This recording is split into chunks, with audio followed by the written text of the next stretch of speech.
Alors bon, c'est parti pour la deuxième vidéo. Donc cette fois je suis à Bucarest, donc vous pouvez voir un superbe bâtiment juste derrière moi et j'ai quelqu'un qui me filme. Ça c'est un peu plus simple pour moi. Et je voulais profiter de la magnifique lumière, même s'il y a un peu de bruit parce qu'on est juste à côté d'une route, on a un grand boulevard.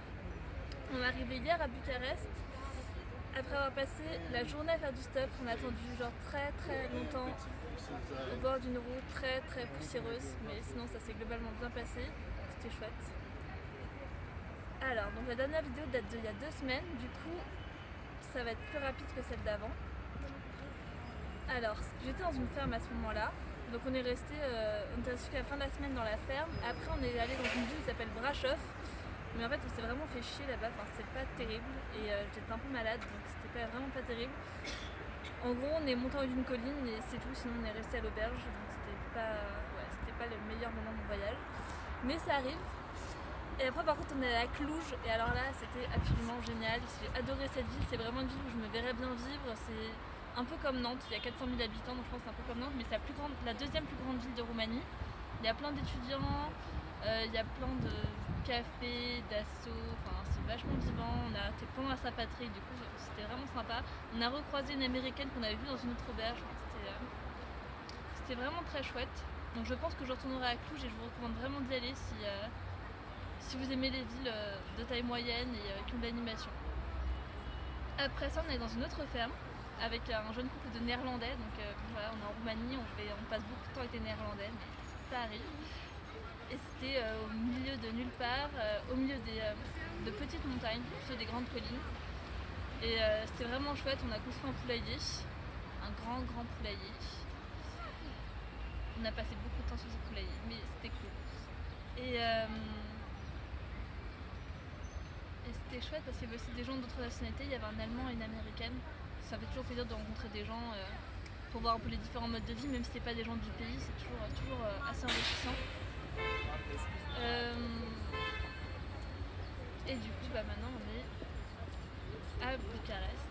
Et si c'était sympa aussi pendant qu'on était au village qui s'appelle Balcha, on a vraiment vu des scènes de la vie courante, dans un marché, vraiment le petit marché au milieu d'un village roumain au milieu de nulle part. Et c'était vraiment marrant, il y avait un gars qui voulait se gaver de viande, il avait du jus qui coulait partout, c'était drôle. Et oui, je suis végétarienne et j'ai trouvé ça drôle quand même. Et après on est dans un café, en fait juste on marchait dans la rue et vu que les gens qui hébergeaient ils sont là que depuis 1 an, ils sont un peu connus quand même, c'est 2 grands blonds au milieu des Roumains, ils passent pas vraiment inaperçus.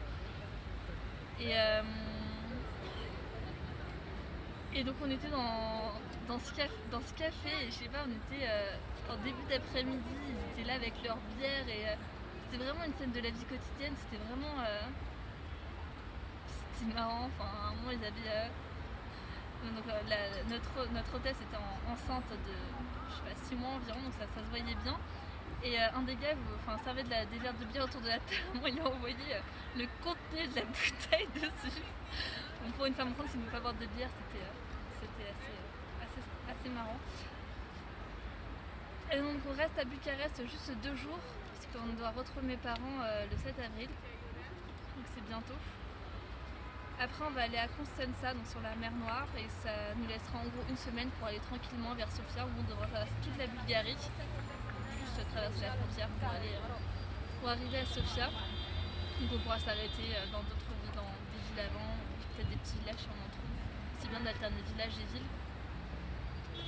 Et sinon Bucarest pour l'instant j'aime pas tellement, ça me fait un peu penser à Varsovie, c'est des grands boulevards, des bâtiments pas forcément très beaux. Dans le style de ce qu'il y a derrière moi, mais c'est un style que j'aime pas spécialement, c'est un peu trop imposant pour moi. Mais on sort à peine d'une espèce de visite d'idée de la ville. Et on en a appris beaucoup plus sur l'histoire de la Roumanie et sur vraiment comment était au temps de la dictature, comment c'était au quotidien. Et c'était vraiment émouvant, vraiment prenant.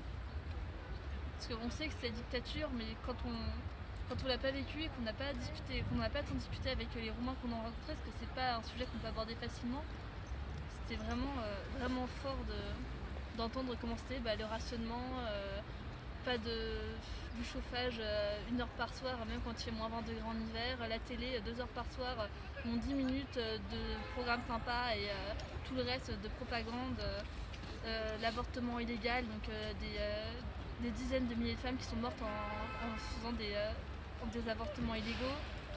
Une obligation d'avoir au moins 4 enfants, enfin, c'était vraiment plein d'absurdités et c'est très émouvant d'en entendre parler. Et elle nous a parlé plus aussi de la situation en ce moment en Roumanie, enfin, pour ceux qui ont suivi les infos, qu'il y avait eu des grosses manifestations en février. Et pour un gouvernement qui a été élu en janvier, donc c'était assez rapide. Elle dit que les 4 prochaines années risquent d'être assez animées, je veux bien la croire. Voilà, bah, je pense que ce sera tout pour aujourd'hui. Du coup, à la prochaine.